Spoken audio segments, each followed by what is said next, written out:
All right, guys, really excited for this one. Today, we have a bit of breaking news on the show. We're joined by Imran Khan and Qiao Wang, founders of DeFi Alliance. For those who don't know, today, DeFi Alliance is one of the leading, actually probably the leading Web3 startup accelerator. They've accelerated more than 90 startups, including 15% of the top 100 DeFi projects by market cap. If you guys don't know their portfolio, it's 0x, DYDX, Kyber, OlympusDAO, ParaSwap, Ribbon, SushiSwap, Zerion. I could keep going, and many others. Qiao and Imran are at the forefront of crypto. I always love talking to them. It feels like I kind of get this inside scoop, kind of a look into the crystal ball of what will happen like 2 or 3 years from now, just because of their place in the industry. So, today we are going to cover everything from just their views on the market, their views on the industry, what's happening in DeFi, the emerging integration of like Web 2 and Web 3, gaming, L1s, a whole bunch of other things. But before we do that, guys, a big congratulations is in order. Today, you announced AllianceDAO, a $50 million venture fund structured as a DAO to invest in and build Web3 companies of the future. Congrats, guys. Thank you, Jason. Thank you. Yeah, of course. Really exciting. By the way, folks who are used to Santiago on the show, Santiago, unfortunately, got a little bit sick right now. So we are joined by my co-host and co-founder, Mr. Mike Ippolito. Yeah, and Qiao and Imran, I apologize. The real tragedy of this podcast is that you have to make do with me instead of Santiago, who is sick for the time being. But so thanks, guys, for being good sports. I love all of you. We are going to get into AllianceDAO, who invested, what you're investing in, what this is, why you structured as a DAO at the end of the podcast. I think right now we are going to, I think the best place to start would just be a framework and how you guys are viewing the markets going into 2022. Like I said before, I think just because of your spot as an accelerator and some of the earliest investors in the industry, you get this really unique view into the future. So Qiao, I think I'd start with you. What are you most excited about going into 2022? The biggest thing I'm excited about is all the talent that's flowing into crypto from Web 2, Silicon Valley, as well as Wall Street, et cetera, et cetera. I'm feeling extremely overwhelmed by the quality of applicants to our accelerator. This week, I'm basically back-to-back interviews with founders. And the caliber of founders is so high that we probably have to reject maybe half of YC alumni who applied, half of Ivy Leagues, people with previous successful exits. I'm just really excited about this. That's by far the number one thing. So I guess my question to you is like Jason said, you guys see probably more deal flow specifically in the DeFi space than maybe any other fund, accelerator, whatever, in all of crypto. I'd be curious to get a sense of how you're just thinking about DeFi, like what's a current state of the market? So actually, on this note, I have something very interesting to say is that the vast majority of our applicants and founders that will be admitted to the next cohort will actually not be DeFi. Last cohort was vast majority was actually gaming. The next cohort is going to be a very balanced mix of DeFi, gaming, Web3 social nets, NFTs, basically everything, every sector that you can think of. That's really interesting. When we, I'm getting a flashback, when we initially launched Permissionless, our event, we were like, this is going to be the #1 DeFi event. And then we actually went through this, actually there's a lot of interesting stuff going on in NFTs. And actually we definitely can't leave gaming out of there as well. And actually Web 2 is starting to have an impact for the first time ever, probably in Web 3. So now it is the cultural event of the year. I'm wondering if something similar happened with you guys, where you kind of started out with DeFi and you're like, wow, This innovation is like nothing I've ever seen. And then you were like, oh my God, it's actually so much deeper than I imagined. Like, walk me through what the thought process was from expanding past just DeFi, so to speak. Well, anecdotally, personally, DeFi Summer was the single most eye-opening era over the last 3 years for me personally.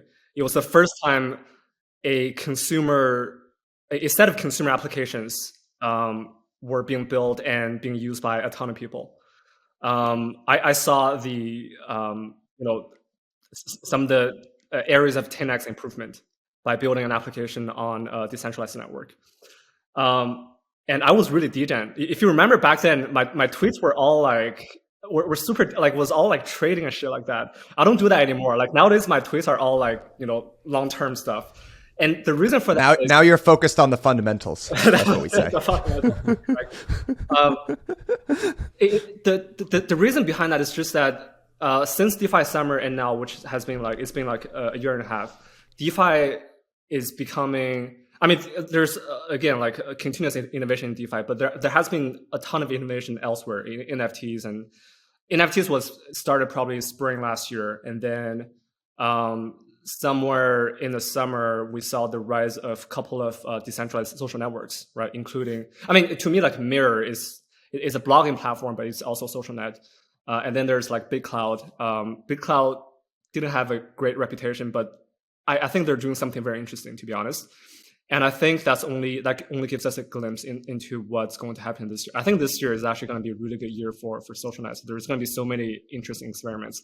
They're going to be really hard to build. In my opinion, social nets are probably going to be a lot harder to build than like DeFi, because you have to build a lot of shit from the ground up, and the kind of user base that you're going to handle is a lot bigger. But anyway, so like social nets, NFTs, game, right? Towards the end of last year when Axie just completely took off and got so many copy pastas. I saw like maybe at least 200 projects building crypto games over the last few months. And maybe half of them come from like traditional AAA or like very reputed game developers like Ubisoft, the likes of Ubisoft, Blizzard kind of stuff.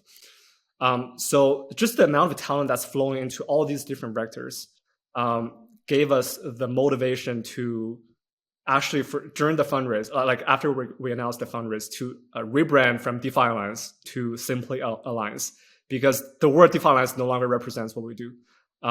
We're interested in all areas of Web3.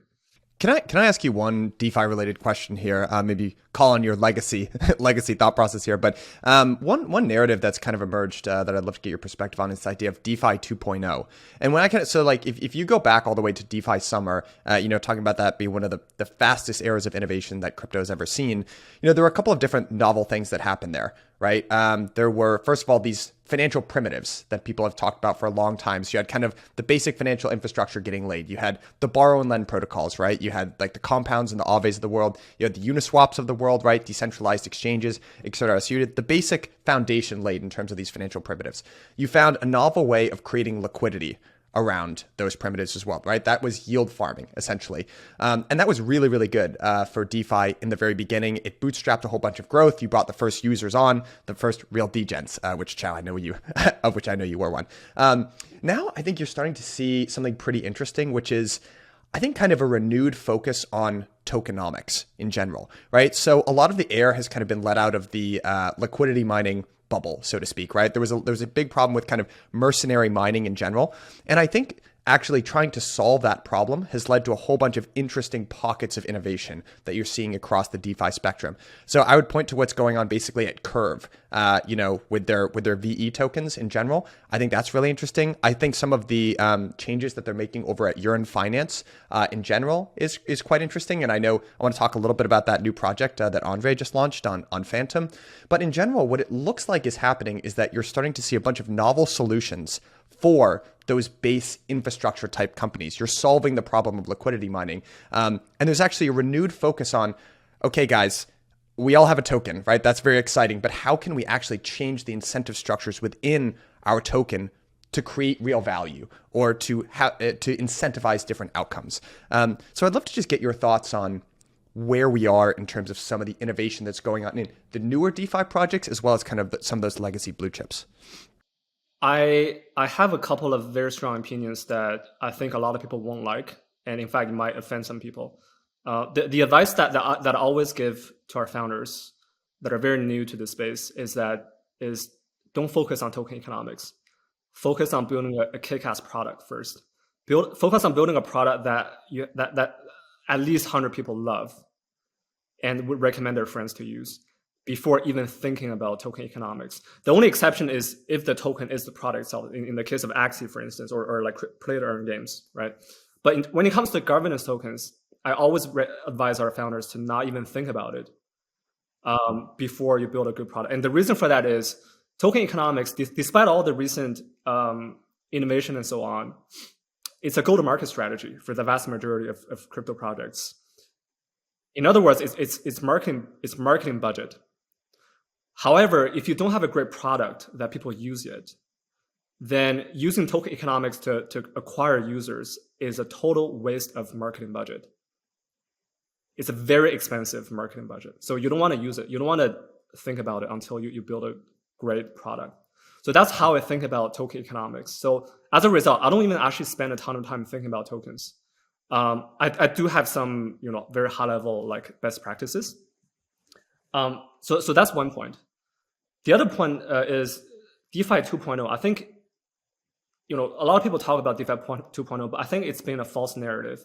I think that the actual DeFi 2.0 that's really interesting for me is related to what you just said, Michael, is that during DeFi Summer, we laid out the base layer of DeFi protocols and applications, which is the AMMs, the DEXs, the basic lending platforms, which are basically money market products, stable coins, and maybe some other minor ones. But these are the core primitives.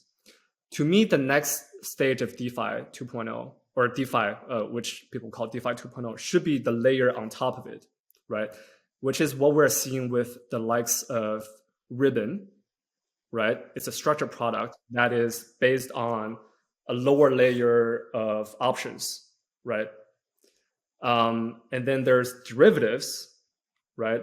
Which again are a layer above the spot market, right? Because derivatives have an underlying spot market. They all have underlying spot markets. So this is the kind of DeFi 2.0 for me that's really interesting. It's the layer above what was built during DeFi Summer, if that makes sense. And just to add a few points, what we're also starting to see is many of the traditional DeFi protocols that have been around for a couple of years now are pivoting to the curve mechanics as we speak. So you mentioned Yearn earlier, and we're starting to see more and more DeFi protocols and DAOs that are starting to use this as a methodology to increase stakeholders. Along with that, make sure that the token holders that are a part of this ecosystem are here for the long term versus just dumping a token and leaving. And so I guess from a long-term perspective, we're going to start to see tokenomics change, and we're going to start to see protocols starting to change from their previous mechanic to a newer mechanic that's actually going to be working. So I still believe we're in the experimental phase of tokenomics. And so expect to see many DeFi protocols change over time through governance. The other is, you mentioned protocol owned liquidities via DeFi 2.0.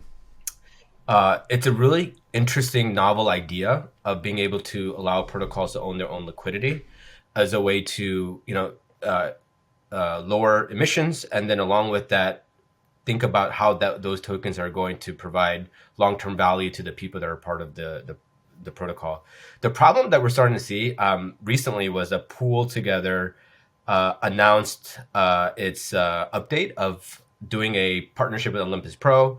And what ended up happening was that Olympus Pro, yes, it added a bit of value, but they found that over time, providing tokens through just a traditional liquidity mining program, there's no difference between the two. Interesting. And so we're starting to see more and more data that's coming out that shows that I think we still have some work to do on the protocol and liquidity side as well.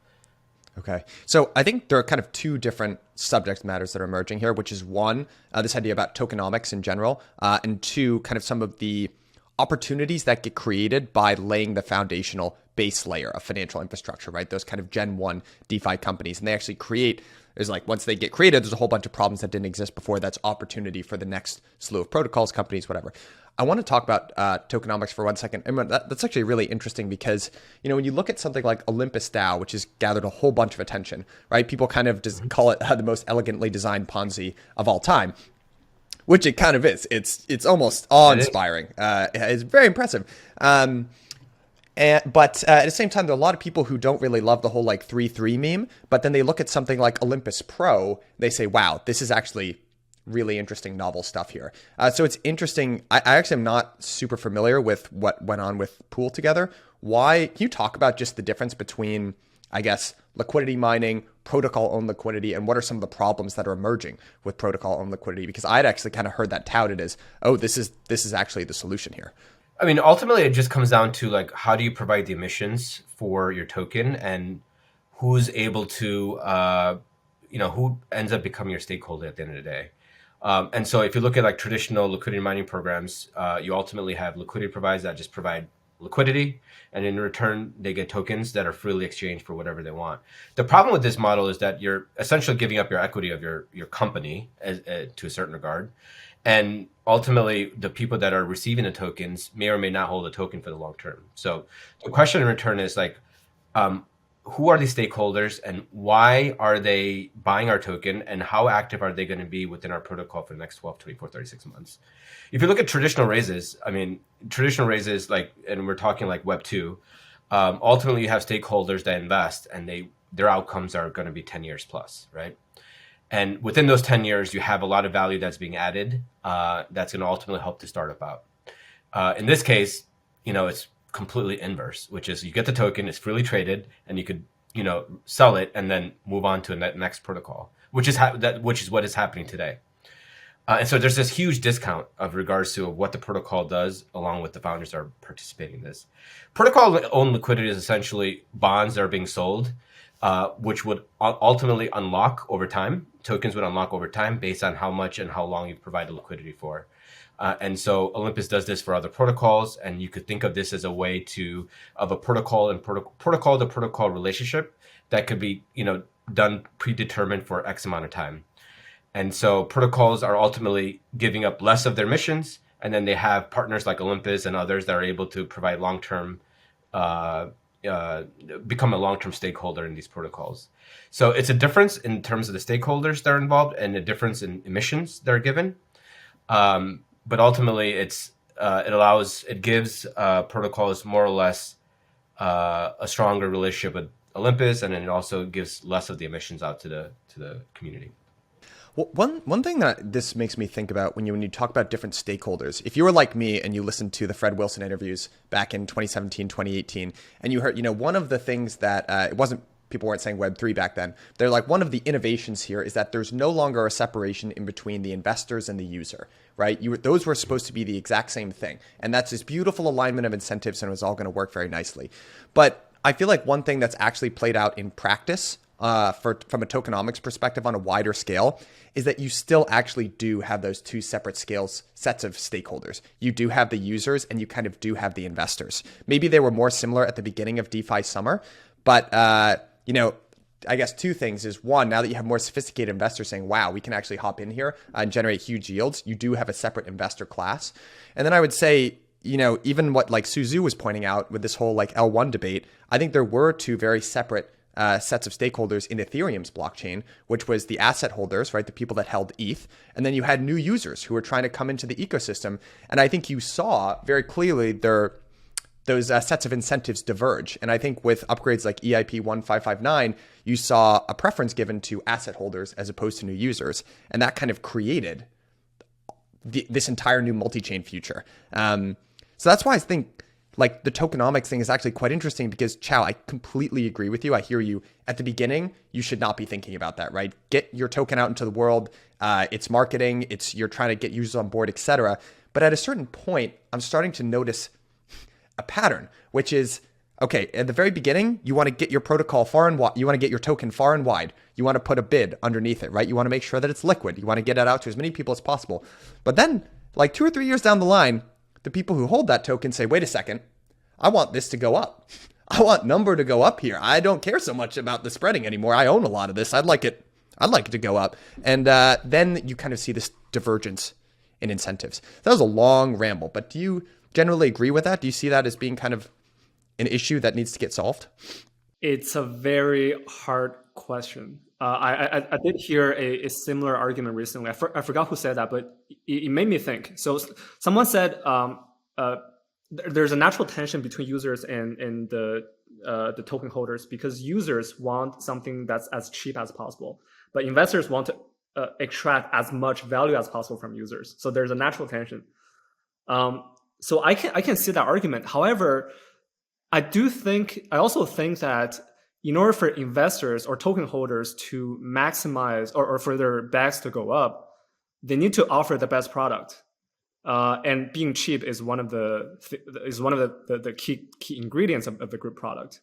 If you offer a cheap product, you can acquire even more users, and then the aggregate, which is number of users times the fees, will actually go up. So that's the counter argument to your argument, right? So to be very honest, again, like this might offend some of the Ethereum maximalists, but in my opinion, the prioritization of the burn, the 1559 over utility, was in fact not the optimal decision for token holders. Even if they prioritize utility at the expense of the actual token economics of accruing value to the tokens, I think in the long run, the token holders will actually see their bags go up even more. And this actually is very interesting because it's like if you look at all of these protocols, a part of their strategy is to meme their token to build community, because ultimately over time, those community members that are bought in to these protocols could also ultimately become defensible against competitors, against bag holders, increasing kind of bag holder bias. You could think about it that way, and ultimately just making sure that some of these tokens become like culturally relevant. So a good example of this is Chainlink, right? And so Chainlink has been around for a couple of years now in terms of how they built a very successful community. And even if you look at it today, many of the Chainlink holders and its community are very, very defensive. And so whenever there's new competitors out there like Pith Network and others, you'll start to see articles, tweets, all discussing why you shouldn't buy their token versus buying Chainlink's token. And it's actually very important, right? So you have to have a founders that are thinking about building community and its token. Part of the token, like I agree with everything what Qiao was saying, but there is an element of building community and being culturally relevant. And so Polygon's done this really well. Chainlink, Terra, I can keep going on in terms of examples, and you could essentially just meme yourself to success as well, which is what some protocols have done in the past. You don't want the Link Marines coming after you. I will say that. They're a formidable group. I would always hesitate to talk about Chainlink. I think Chainlink, that may be a controversial opinion, they've got to be one of the most important companies or protocols in all of crypto, just in terms of what they do. Yep.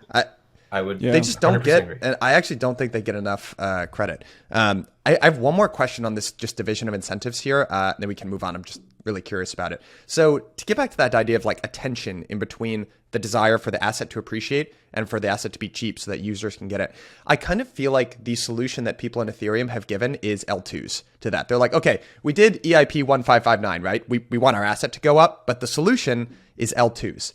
The big question that's unanswered there is, are there going to be tokens on the L2s? I would argue that there have to be. So then what you actually have is a whole other set of users. I feel like what the Ethereum people, the assumption that they're making is that these people that are building on the L2s, which by the way, will have all the users, all the apps are going to launch on the L2s. What they're saying is that they're going to be okay with the value accruing back to Ethereum.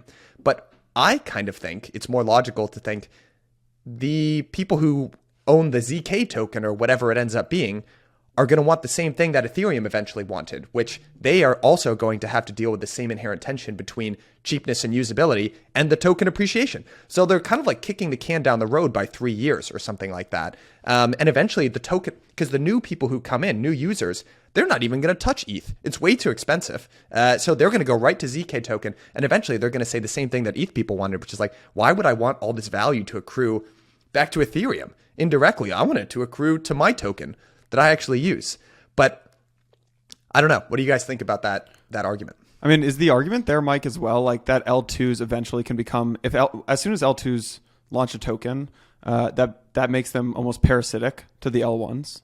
It means that I think that the Ethereum community has, they've given the stamp of approval. They said the way we're going to solve this mismatch of incentives is through layer 2s. But I think the assumption is that the people in these L2 communities will think the same way that they do and have the same sets of incentives. What I'm saying is you're creating a new community with a new token, and they're going to have different incentives, a different set of incentives actually than Ethereum. And they're going to face the same choice, I think, that Ethereum did, which was, are we going to favor the users or are we going to try to appreciate value to the token? And they're probably going to make the same decision that the Ethereum community did, I would say, at the end of the day, which will be contrary to the interests of Ethereum.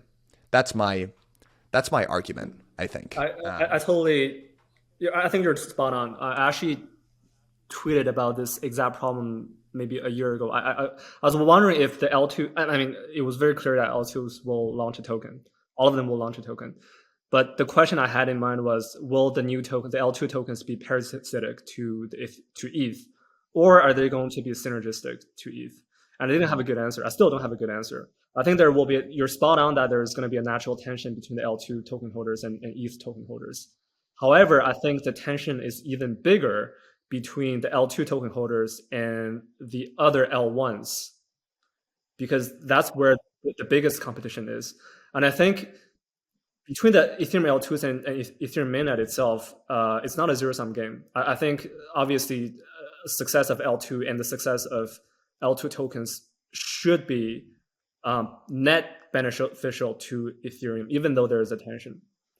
However, it could be a close to a zero-sum game between the L2s and the other L1s, right? Because that's where the most of the competition is. Anyway, so that's just a educated guess. I have no idea, to be honest. I've thought a bit about this, and Qiao and I have talked about this as well. We're definitely seeing what's happening with Ethereum, with all the layer twos. Ethereum is essentially becoming an execution layer, right, and a storage layer to a certain degree, whereas all of the transactions are being conducted on layer twos. And so you could argue that layer twos are capturing transactions, whereas Ethereum is really capturing the storage and the execution layer. And we could say today that, well, there isn't enough transactions to make Ethereum or layer twos very valuable. But if you believe that, the future of crypto and decentralized applications are going to happen on layer ones, layer twos, then you could expect apps to be built in the millions of transactions per second, right? And so if you're thinking about it from that perspective, then you could see that there could be a lot of value that could be added back to Ethereum over time. And then layer twos can capture like the marginal transactions that are happening on a day-to-day basis. That actually makes a lot of sense to me. That's a great argument, I think. I guess then maybe so pausing on that for a second, moving back to this, the new opportunities, right, that get created from the foundation of DeFi being laid, right? So let's say, pick your list of financial primitives, right, that got laid in the first. So Aave and Compound, kind of borrow and lend, decentralized exchanges, right? Exchanges. You're starting to see the birth of new financial primitives, right? Like options. You're starting to see some pretty, you mentioned Ribbon Finance, which is really, really interesting. So what are, I guess, some of the white space areas of opportunity that you still see for new financial primitives? And then what are some of the problems that didn't even exist before we had the original infrastructure layer that are now getting solved by these new, whatever, call it Gen 2 DeFi protocols or teams? So structured products is a big one. We saw the opportunity with Ribbon over a year ago. And nowadays, everyone's talking about structured products. There's a lot of competitors, especially on Solana and elsewhere. Interest rates is an interesting one. I'm not entirely sure why they haven't taken off yet. We also made a few big bets, well, not big bets, but a few bets almost a year ago. The likes of Pendle. Notional went through our accelerator program as well, and there's a couple others. I assume it's because both sides of those interest rate products need to be institutions, because rates inherently are not as volatile as spot markets, and therefore retail don't give a shit about that. So I guess the market isn't mature enough for that yet, but I think we'll get there. I think if you look at the history of traditional markets, it just keeps on getting more and more complex and higher and higher level, right? Agreed.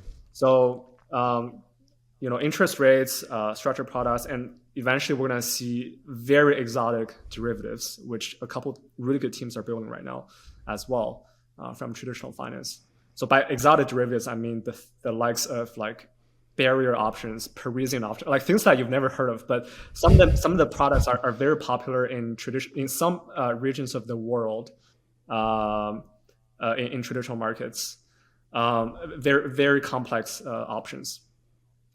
And then I think algo stablecoins are still very interesting. They're very hard. I actually don't think the algo itself is that hard. I think ultimately a lot of algo stablecoin projects will converge to something similar to Frax, which to me has been the best design so far. However, the biggest challenge with the algo stablecoins is not the design itself, it's not the algo itself. It's the integration with the rest of the ecosystem and the bet that centralized stablecoins will eventually run into trouble with regulators. Because right now people really prefer USDC, and in certain regions of the world, people prefer USDT over the pure algo stablecoins. I personally feel very comfortable with USDC. I think they're very, trustworthy. I think it's fully backed. So then the bet is really that regulators will eventually not like them. Those two are the biggest challenges with stablecoins. Obviously, like perpetual swaps, I don't think anyone has won yet. DYDX was part of our Genesis cohort, but I think it's going to the competition will get very heated in perpetual swaps. And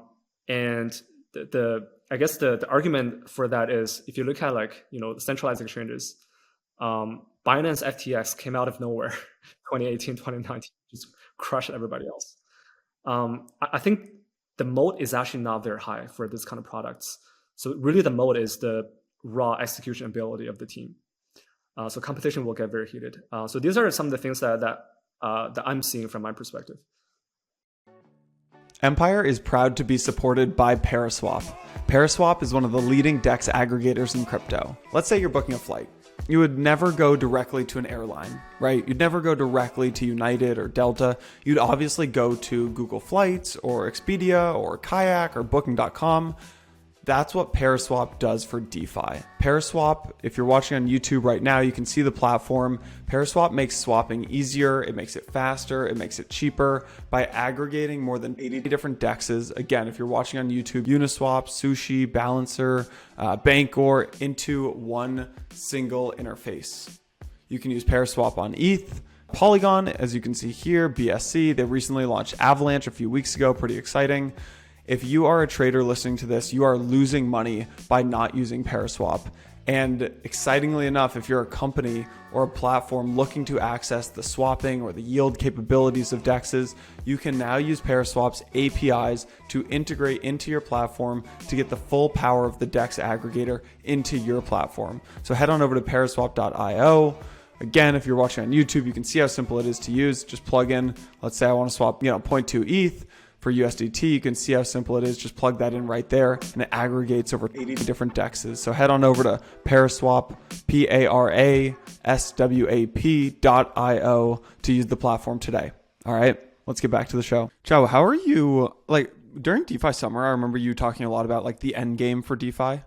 There were a couple of different public posts that you did. It was the end game for DeFi is basically becoming the base layer of TradFi. So you build DeFi, you build the lend and borrow with Aave, like Mike talked about in Compound. You build the spot exchange. Then now we're starting to see rates and futures and derivatives and options and things like that.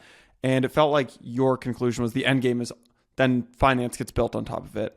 I saw a recent post that you did where you were talking about there's a new end game. You've kind of changed your thesis here, where the end game is that the metaverse and basically the digital world will be so much larger than the physical world, and DeFi becomes the backbone of basically how digital assets are custodied and transferred and traded and hedged and borrowed in this metaverse world.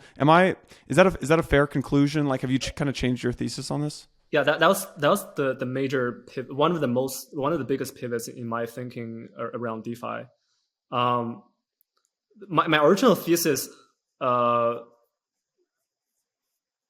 came out when I saw a bunch of people say things like DeFi will eat TradFi. I completely disagree with that. DeFi is not there to completely just replace TradFi. DeFi is actually a open platform of innovation for everyone to build on top of. So TradFi will build on top of DeFi. So that vision will still happen. However, I don't think that's what makes DeFi really, really interesting. I think what makes DeFi really, really interesting is the fact that the digital economy, which basically at some point will just become the crypto economy, will get far bigger than the physical economy or the traditional economy at some point. It'll take several decades, but we're seeing that. And also given the fact that we saw a bunch of apps that took off last year in gaming, in social, in NFTs, that really gave me the confidence that this crypto economy is going to get really, really big at some point. And if you accept that as the end vision, then it's very natural to think that DeFi, what makes DeFi really interesting is become the financial infrastructure for that world, for the pure digital crypto economy world, rather than having anything to do with TradFi. I mean, of course, TradFi will build on DeFi, but that's not really what makes DeFi interesting. So that's how I pivoted my thinking. And just a note on Qiao's thinking is that right now you're starting to see traditional firms getting into DeFi through gated protocols like Aave, and there's a few other protocols that are building, Compound Treasury and others are building specifically for TradFi. And I think that's great for short term, but long term, we think that once the Metaverse and the full decentralized Web3 ecosystem takes off, we'll probably see many of them leave traditional like sandbox environments and start to participate in the bigger environment in the Metaverse. I also think just, in terms of where the rubber meets the road between TradFi and DeFi, let's say, I think that probably the high frequency trading community or the market making community or whatever, anyone that's like deeply involved in the microstructure of traditional capital markets will do much, much better than like banks per se. I'll say we've spoken to over the last 6 months, you can also look it up, that a lot of them have spoken at our conferences and things in the past, like, some of the largest high frequency traders, market makers in the world. And I can tell you their understanding of this space is very sophisticated. And I think the reason that it intuitively makes sense to them is because you go back to like Michael Lewis's Flash Boys. These were the only guys that really understood how the original capital market setup worked, right? Like they were running arbitrage, that required you to just understand at a very micro level how this market structure really worked. So I feel like they are going to adopt much more quickly what's going on in DeFi. They're like, oh, this is just a different set of rules for us to optimize in game. And they're just really well set up for it, frankly. I have a question there, actually, which is like, if TradFi continues to exist, will consumers interact with DeFi in the same way that they interact with TradFi? Let's say like 5 to 10 years from now. So like the way that I interact with TradFi right now is like I've got my JP Morgan or Bank of America or like maybe my TD Ameritrade account, and I trade through these brokerages. I've talked to a couple of people in the last, actually this week alone, who've said that DeFi composability with non-DeFi apps is starting to be the most interesting thing that they're looking at. And what I mean by this is like, if you build Discord on crypto rails, you can now embed you can embed DeFi inside of Discord so that you never actually have to leave the Discord to trade or maybe bet on a sports game or something like this. And obviously it extends beyond DeFi, right? Like if you built a Notion on crypto rails, you could have Snapshot inside of Notion or Snapshot inside of Slack. So how will people interact with DeFi or just their bank, like their quote unquote banks or their financial applications in like 5 to 10 years? I think you brought up a very good point, and I agree with. And we saw that with some of the crypto games, right? Like people are doing the trading sort of like it's not exactly in game, but they're doing like trading of those in game items via DeFi rails, right? So that's analogous to what you just mentioned about Discord and putting DeFi into the Discord.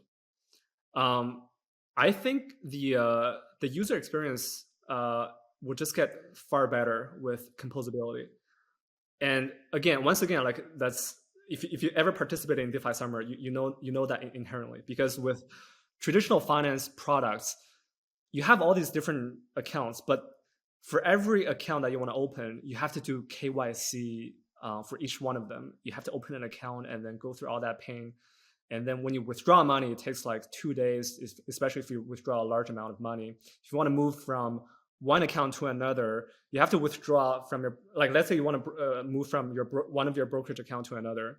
You have to withdraw to your bank account first. It takes a couple of days, and then from your bank account to the brokerage account, to the other brokerage account.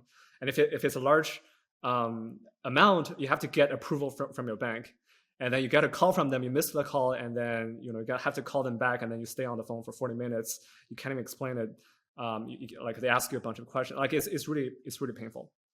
With DeFi, if you ever participate in DeFi summer, you know that moving your money from one platform to another, even if Ethereum takes like 10 seconds per block and tons of failed transactions, it's still far better than that TradFi experience that takes like 5 days, right?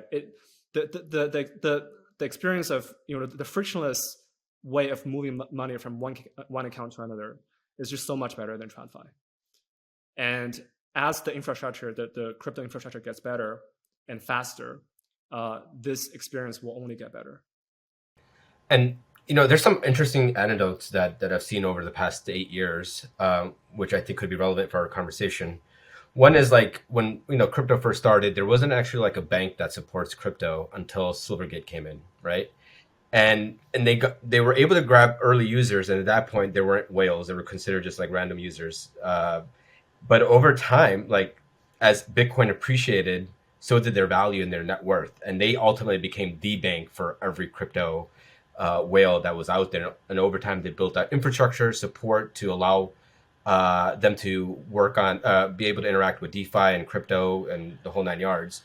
And I think that's going to happen in DeFi as well. And so an example of this is Axie Infinity. Axie Infinity right now has its own layer 2. And over time, they're going to offer their own AMM. They're going to offer their own lending protocol. And then over time, they could just become a bank for all of the gamers that are playing on Axie, as an example. And that bank, and if they were to offer this full-fledged service, they could become one of the largest banks in the world. I do think there is going to be an opportunity for DeFi protocols and gamers and gaming protocols to fundamentally build on top of these rails, capture these users, and over time build out a banking infrastructure so that they just keep the users all in one place. Even if you think about Aave has built out this incredible DeFi protocol, and now they're thinking about offering a potential social network for all of those users, right? And so you're starting to see these protocols evolve from just becoming a protocol that offers X to offering X, Y, and Z. Almost every app I've seen so far is eventually going to blur the line between DeFi, gaming, and social. They're all going to have at least two of the three at some point. Just one thing on the Aave thing. I love Stani. I love Aave, one of my favorite companies in the space. It feels really obvious that Axie would go build out a bank because they have the distribution and all the players and things like that. It feels much tougher to go build a social network if you're a financial applications company. I just think about like how much work the Web 2 companies, something I want to talk about later in the conversation, just like Web 2 integrating into Web 3 and things like that. But like the amount of work that Instagram and Facebook and Twitter have done to make just the most addicting, like seamless user interfaces and user experiences. I don't know. I'm not really buying that someone leaves Twitter to go spend time on like Aave's social network. Yeah, I mean, we'll have to see what they come out with. But like, if you look at like Chase, right? They offer Zelle. And ultimately what I do now with Zelle is I have this huge contact list and I just share and receive, X amount of dollars through my network of friends. If you think about it from that concept, that's kind of like a social network, right? It's not very public facing where I'm tweeting or things like that, but Zelle is ultimately competing with Venmo. And Venmo, you could argue, is a social net. Because you could post about the financial transactions, and that is an element of a social net. And so, I don't know exactly how Aave is going to do it, but I do know that I've seen financial services provide something that was very close, but they haven't really gone 10x on it. So, Jason, your impression, I think that's due to the fact that most of the traditional finance products that we use are really boomer products like Chase, JP Morgan, Interactive Brokers. Like these are companies that were built like a century ago, and they're extremely slow to actually go social. They don't understand our generation and the generations younger. However, if you look at the latest, the most modern financial applications, which I love, TradingView, eToro, like Actually, public.com. Public.com has become a social network. If you guys have ever played around with public.com, you see what all your other friends are investing in. You upvote, you downvote. You can laugh at other people for having invested in a stock that didn't do well. Like, it's basically a trading network. Have you seen StockTwits? StockTwits tried to do this as well. I think they raised like $100 million recently. Yeah, Howard Lindsay's actually. thing. Yeah. All the modern financial applications are going social, or if they haven't already. Can I also? I think there are multiple. Like, one thing that's very hard to imagine is you naturally have a pretty skeuomorphic idea of what Web 2 social platforms look like, right? So you're like, well, how is Aave going to build a better Instagram than Instagram? And they're not, probably.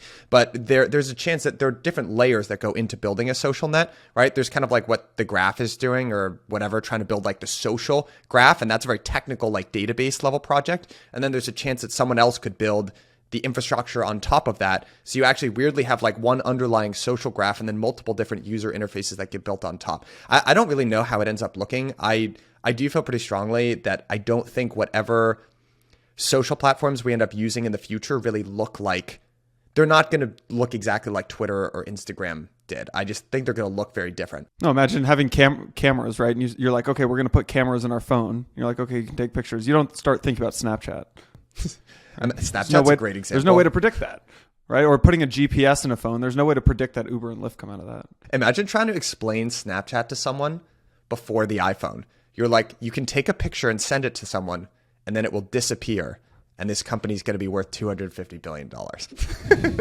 Like, they wouldn't even understand what you're talking about. Yeah.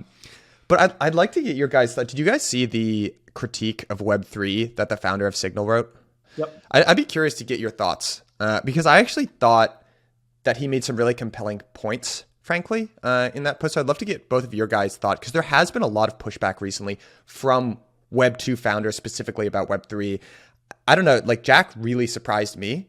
I guess, how vehemently he's come out against it. But, more than that, there's like the founder of Box. I saw Brian Chesky, Airbnb founder, coming out and really pushing hard against this idea of Web 3. And then I read that piece from the founder of Signal. So I'd be curious to get your thoughts on some of this pushback. Any direct response, I guess, to that piece in particular. Which argument did you like personally? So here, let me skip to that and tell you my framework for why I think they're pushing back. I think if you put yourself in the shoes of someone who's worked in Web 2 or solved Web 2 problems in general, just think about how you look at the world. The business model of Web 2 internet was a game of aggregation, right? You were all about, like, your religion. What you went to work thinking about was, how can I more efficiently aggregate audiences? And then how can I either sell them ads or connect transactions and take a fee there? So when you look out into the world and you're like, I see opportunities here, I see opportunities here, you are generally in the back of your head trying to solve those problems. Like, that's your view of how businesses get created. Then Web3 comes along, and the people in Web3 look at the world through a very different lens. They say all that stuff that you built in Web2 is the problem. That is what we're trying to solve, just exactly how effectively you built your company. So that argument that he made, it was something to the effect of like, a lot of what we're talking about, like here, like the user interface is never going to be as good. I hear him making that argument, but my thought process was that he's looking at the world with a different set of problems than I think a lot of people operating in the Web3 space are. That was my ultimate take on it. My take on it is that he's looking at the problems and not thinking about, he's a really smart guy, right? He built Signal. Signal's an amazing platform. He's thinking about the space as it exists now, as if there's going to be no improvements, right? It's like, I think it was Balaji who tweeted out this thing. He's like, this is kind of like comparing, he's like, think back to when Reed Hastings wanted to bring Netflix DVDs online. And he knew it was something we had to do, but the bandwidth wasn't there. And he's like, okay, we want to do streaming, not this year. We want to do streaming, not this year. We want to do streaming. Okay, now the bandwidth is good enough. And I think Balaji's argument there is that Moxie, or whatever his name isn't actually looking farther into the future. So right now you've got kind of like centralized, decentralized, merging together but not understanding that the ultimate goal is that as this technology keeps improving, that decentralized will become the goal. My main counter argument against there are two things, right? Like, if I look at all these Web 2 folks dismissing Web 3, I think honestly the main reason is just that a ton of talent is leaving Web2, going into Web3, and as well as capital, and they're really feeling it. I feel it. Like I guess so many engineers and PMs from big tech, from FANG and Silicon Valley startups getting into Web3. So they're feeling that pain right now.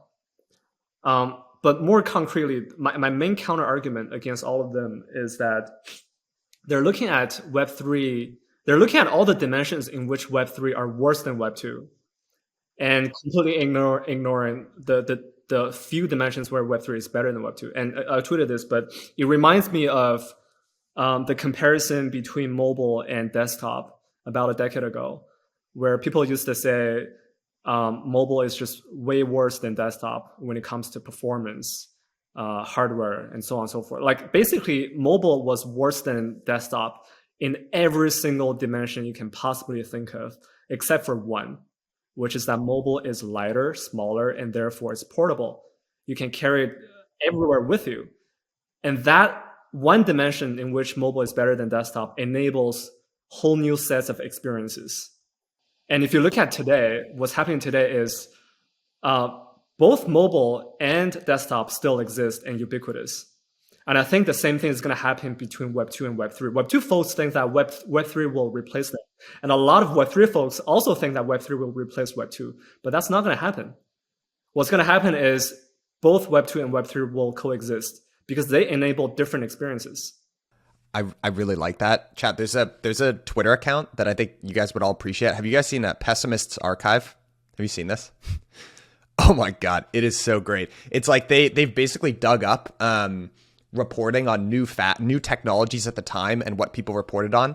And there are like all these, you can go back and see these warning about the dangers of bicycle riding, how dangerous it was going to be. People were going to break bones and collide with each other. And how airplanes, the New York Times reported on airplanes 9 weeks before the Wright brothers did their first flight. They estimated 1 to 10 million years before a successful airplane could get engineered. So it's like this kind of cool look throughout history.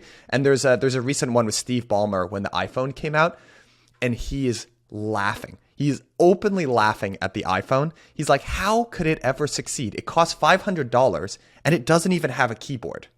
Doesn't even have a keyboard. So it's just, there are these great examples. And I actually really like that. Cha, I have to digest what you're saying there, because I also have been like, I think Web 2 and Web 3 are antithetical, but it is definitely possible that they can and should coexist. But I'd love to get your thoughts on just where you see the rubber meeting the road there, because in general, I think we're kind of moving into this next phase of crypto. And this is where I want to talk about maybe some of the specific projects you're excited about, your portfolio company as well. Like, where does the rubber meet the road in between Web 2 and Web 3? Because as excited as we all are about Web 3, Web 2 has all the users, right? So I have very conflicting thoughts when I hear about like Facebook rebranding as Meta. And I don't know, I heard this on your podcast, Jason, with Kyle and Tushar, but apparently the CEO of Instagram was like, yeah, we're going to do NFTs. So on the one hand, I get excited about that, but I also see a whole bunch of problems with it. So I'd love to understand how you guys think about this, because you have a lot of Web 2 founders, right? So where do you see the rubber meeting the road in between these huge Web 2 platforms? And, how do these two worlds talk or connect? I do think Facebook might be the biggest threat to Web3 by being this Web 2.0 platform. If you look at all their products, right? Instagram is going NFTs. WhatsApp, you can do payment on WhatsApp. And then Oculus, VR.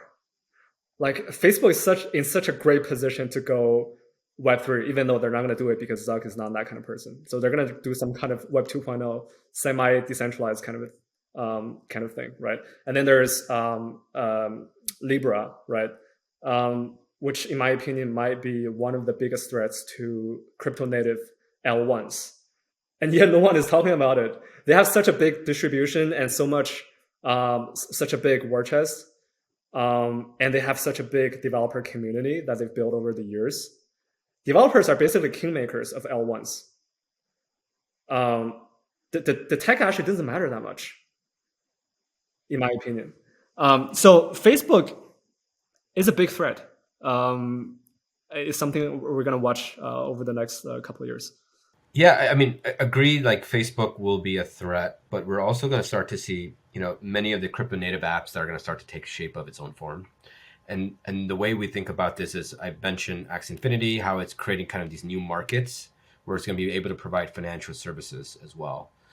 And we could see a drop off of those that use traditional financial services and use what Axie Infinity is building as an example. And so we will start to see, I think, like a bifurcation of markets where we will see, folks like Facebook and Instagram that are going to create ways to engage their communities. And that's going to be through certain aspects like NFTs as an example. But then you're also going to see newer markets that are going to start to take off. That's going to fill a void which has been missing in the space. And so I think Axie Infinity is like positioned to do really well in this market. You're going to start to see teams like OpenSea, that has been one of the first marketplaces in crypto, continue to gain market share. And then you're also going to see some older platforms that are going to interestingly provide real value back to consumers. And that could be in the shape of very basic consumer apps where people deposit and earn yield as an example. And then you'll start to see newer things take off as well that Aave and others are building as well. I guess just to briefly respond, I completely agree with you. I actually feel like I've ranted a lot about the threat of Facebook and Meta recently, so I'm not going to go off on a tangent again about that, but I completely agree with you. Well, doesn't it come down to one decision that Facebook has to make? Like, does Facebook basically become interoperable with crypto protocols, right? And if they do, they have the biggest opportunity in the entire world right now. But if they don't, I think a lot of new users will not end up, like the Facebook Metaverse won't end up getting used as much. Nothing about the DNA of Facebook or Zuck suggests to me that he'd be cool being a participant of this new ecosystem. And then actually put yourself in the position of Mark Zuckerberg for a second. Who has the bigger community? Facebook has 3 billion users. DeFi has 20,000 developers. All of crypto has 20,000 devs. What? If I was Zuck, I'd be like, why would I be a participant and plug into this? I'm 100 times bigger. It really surprised me when this whole announcement came out. Everyone was like, look at Zuck. Golf clap. Like, he gets it. Zuck is so much more of a threat because people actually love his product, and he's 10 times more capable, and he's more influential. He wants to change his image of being that like evil, centralized, big tech CEO. He really wants to rebrand. I mean, he already rebranded Facebook into Meta because the name Facebook had such a bad reputation. And he really wants to change that image of being too centralized and too powerful. So we started out talking here. You guys have this big announcement, right? You guys are pivoting from, I guess, what was it before, an accelerator venture type structure into a DAO. So I'd love to get your thoughts on why the pivot into a DAO as a structure. And then I want to talk a little bit about what the reason underlying your change of focus, right? So if it was purely DeFi before, why do you think that there's more opportunity in some of these other areas like gaming, decentralized social media, etc.? So maybe we could start with the DAO. Talk us through what was the decision to pivot into the new structure.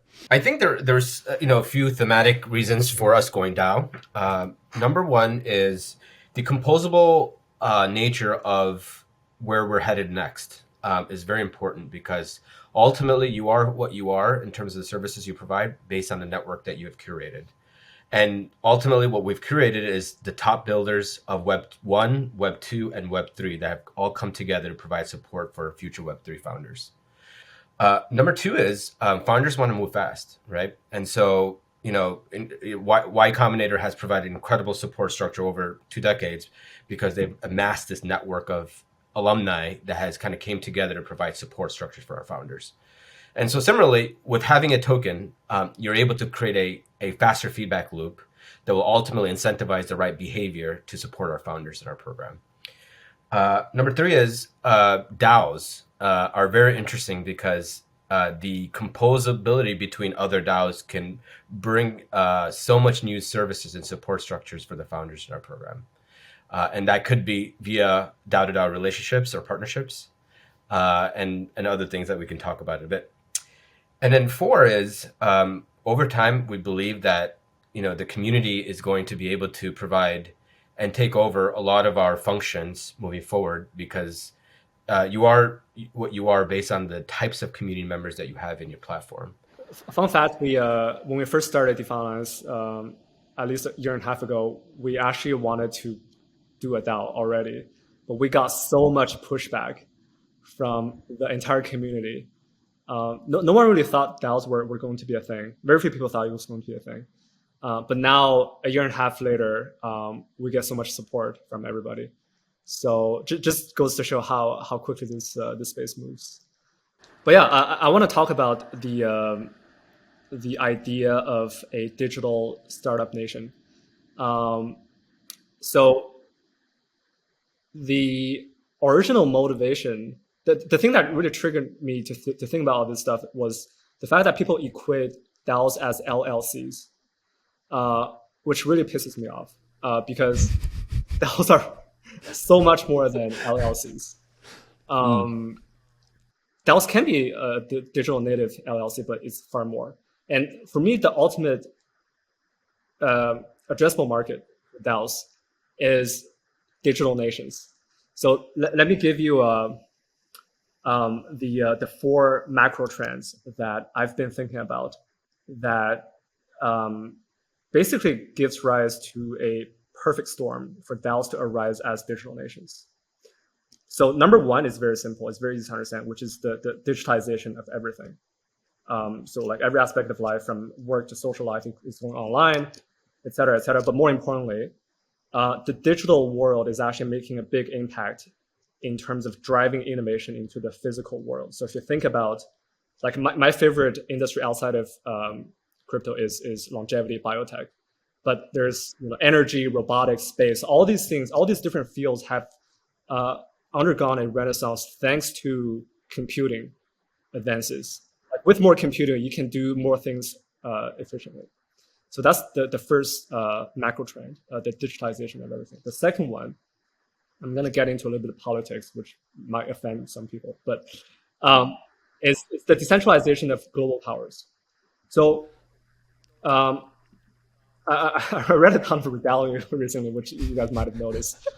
Dude, everyone has read that book. Everyone has got the bug for Dalio. I don't know why people hate Ray Dalio, but like Ray Dalio shares so much of his like own experience and studies of history. I find it so fascinating, and I really appreciate someone like share. Oh my god, amazing. Yeah. So if you really want like the big nerd book, this is Big Debt Crises. And he goes back and basically does case studies of like 50 big debt crises throughout history.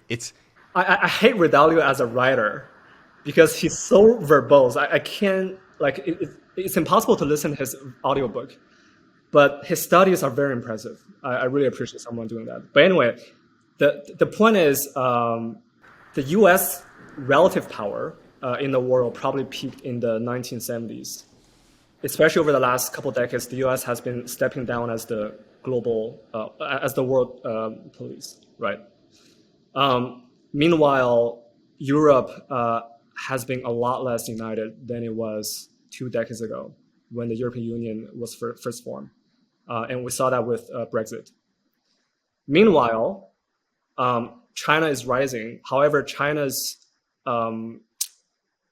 I guess ideologies and values are fundamentally incompatible with the West. And therefore, China is incapable to take on the role of the world police either. So the world is actually getting more and more decentralized, if you notice, over the last few decades.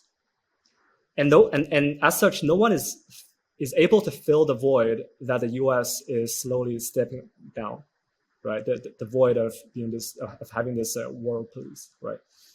So that's the second macro trend. The third one, which I've been tweeting about, is the fourth turning.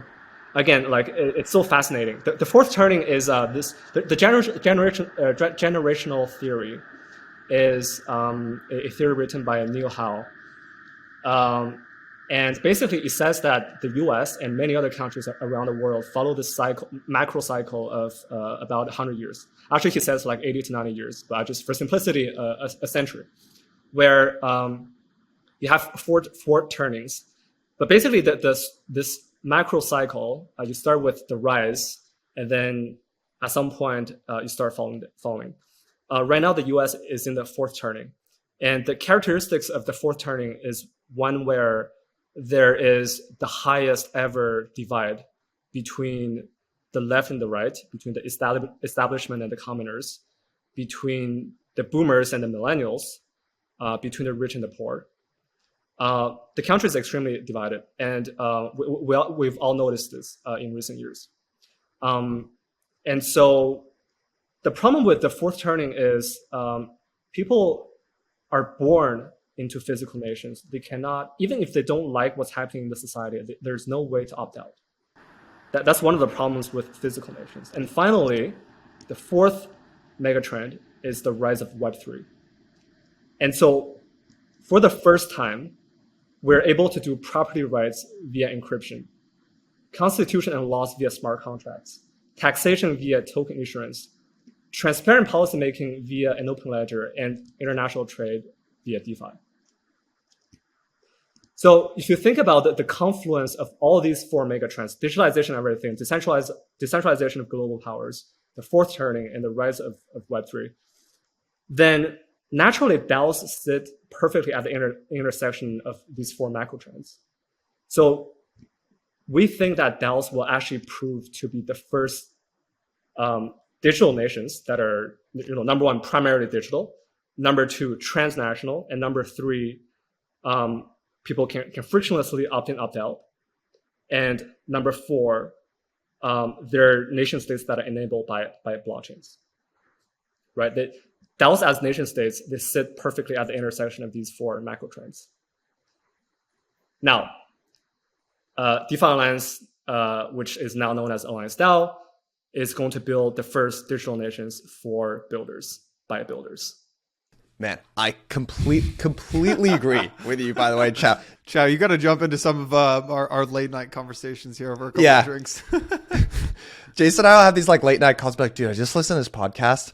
I first heard Neil Howe like 2 years ago. I listened to a lot of macro podcasts, like Grant Williams, huge devotee at the School of Grant, and he did this episode with Neil Howe. It's just, I've listened to it like 6 times. Completely agree with you. I love that you're matching it with Ray Dalio, because they're basically saying the same thing with different frameworks.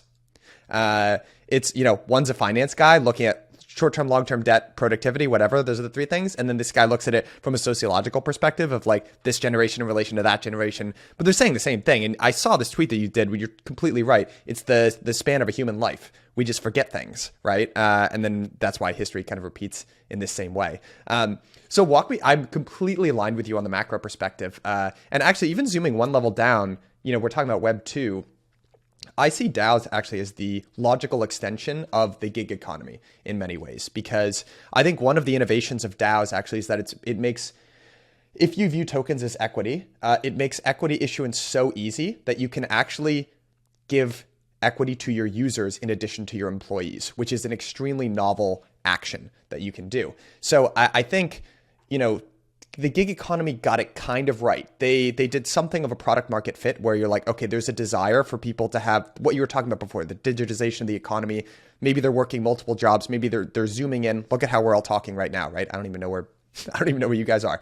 But I think the one piece that was missing and where they've gotten a lot of pushback is, they're not getting compensated properly, right? And I think a way that you could fix that is by giving them some upside. There's no easy way to do that with equity right now. Like Uber gave like $200 worth of shares when it went public. Congratulations. But the token fixes that fundamental misalignment for me.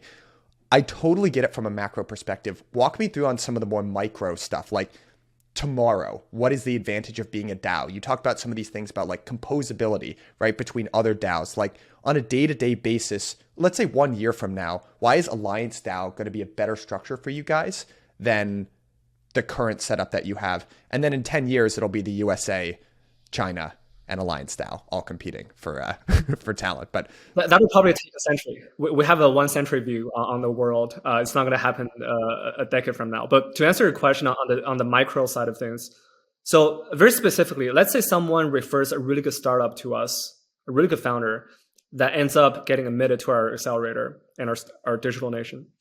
How do we compensate that person who did the referral? In Web 2, the way you do in Web 2 is you give them cash compensation. It's very hard to give them equity compensation because of the legal friction that goes behind all this. So Web3 and DAOs fundamentally remove this legal friction. So we can do these micro incentivizations a lot easier, right? Like incentivizing people to refer founders to us, incentivize founders who are admitted into our program to be part of the startup nation, so that they have incentives to help each other, because everyone is a token holder and everyone is an indirect owner of everyone else's work, right? So specific examples like this, it's not even possible to do in the traditional legal framework because of the friction behind all this stuff. Like imagine Uber, like Uber 10 years ago, even if they wanted to incentivize all their drivers with their own equity, it was not possible to do this. So much paperwork, impossible, right? So that, I think for me, fundamentally, that's one of the major groundbreaking things about DAOs relative to equity. The other is, if you think about DAOs as organizations, and these kind of inherent DAO-to-DAO relationships that you just mentioned, I believe over time that DAOs will become like composable hierarchical organizations. And what does that mean? Well, what it could mean is that, a DAO could be hyper-focused, and you're starting to see more and more of these DAOs taking off. So there's a DAO that provides design support, UI, UX, and design support for founders. There's DAOs that provide ZK support, specifically around zero-knowledge proofs and how to build on it. And you're starting to see more of these DAOs that are kind of niche specific, that offer a specific service in return for tokens.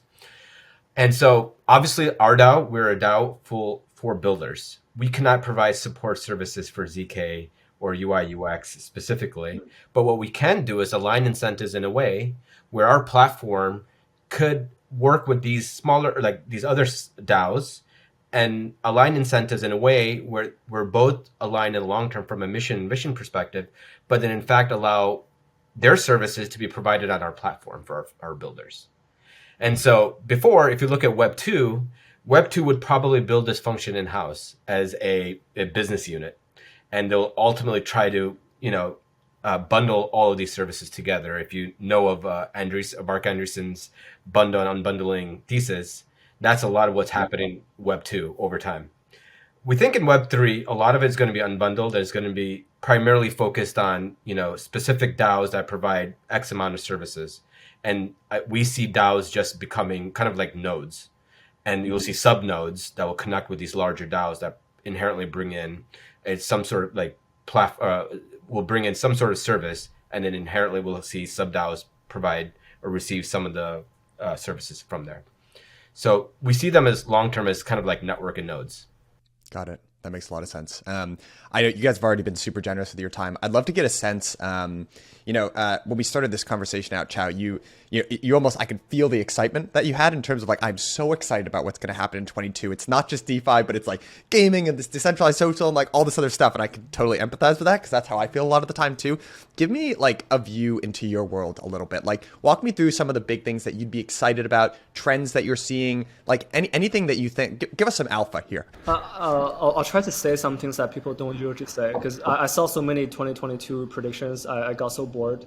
Everyone's saying the same thing. Okay, so here's one that it's not very high conviction, but I think given where the macro, the tightening of monetary policy, et cetera, I actually tend to think that the application layer has a lot more upside than the layer one stuff this year. Again, it's not very high conviction, but the reason I say that is because in a very abundant monetary world, people don't care about shit like PE, revenue, and stuff. People love putting money into commodity-like assets, into assets that don't have really a revenue. And basically the layer ones, they remind me of commodities. However, in a world where the monetary environment is very tight, people will start thinking about cash flow. And especially given the fact that layer ones did so well last year, and DeFi applications they were completely dead against ETH, right? I think we might see, I think the risk reward is actually higher this year on the applications, but you have to pick very carefully because there's so many applications out there and there's only 5 to 10 like layer ones. So, the other argument for this is in 2021, the world started paying attention to crypto, but most people just don't have the capability to assess individual applications, and therefore they pick the layer 1 protocols as a proxy bet on the entire crypto economy. But as people get more and more knowledgeable, they will have the ability to assess individual applications. So I think this year they will actually dabble into the application layer more so than last year relative to layer ones.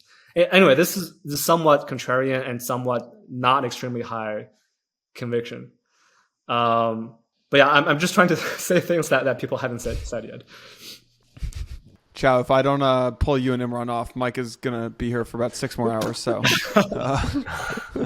I'm going to save you guys. I'm going to save you guys from that. But this is awesome. Qiao, thanks for coming back for a second appearance on Empire.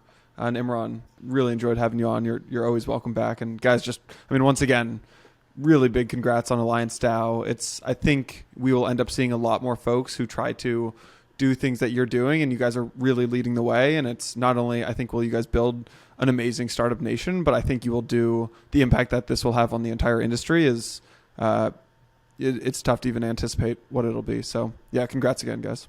Thank you, Jason. Thank you. Be well. Congrats, guys.